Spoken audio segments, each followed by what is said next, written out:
O Nicodemus, somewhere between myth and magic you stand, hardy and heavy.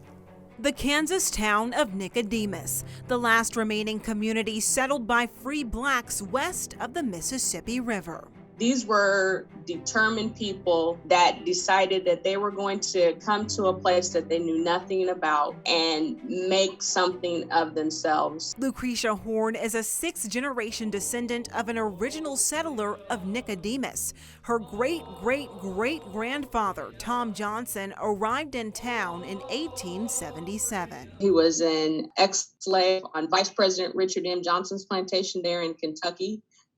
He hears about an all-black town that is going to be established in Nicodemus, Kansas. The opportunity was for them to come out and be landowners. During the Reconstruction era, free blacks of the South were faced with the rise of the Ku Klux Klan and the violence that came with it.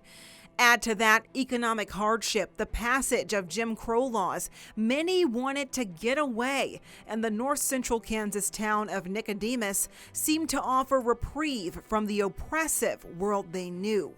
A world captured by this poem, O Nicodemus, by Sonny Patterson. The construct of Reconstruction, Jim Crow, the fire out of our feet, it was your promise that sustained us. All over the state there are towns where African Americans came to write their own ticket. There was no trees out here for wood to build homes, so they had to live in dugouts and then eventually sod homes. They didn't have equipment or horses or teams of horses or mules. But their hard work paid off with a population boom between 1879 and 1880. We had banks, we had stores, we had a livery stable. Town leaders knew one thing could keep that growth going. Needed a railroad spur to help get their crops to market, and probably one of the things that kept Nicodemus from thriving was not having that. Right now there's about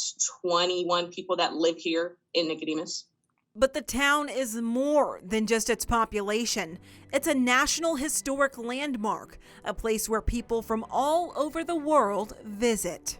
And home to a yearly celebration of the town and what it meant for people set free to have something of their own to cultivate and pass down to their children. O Nicodemus, you stand, and because of that, there is freedom in your name. Jessica Crawford, Cake News, on your side.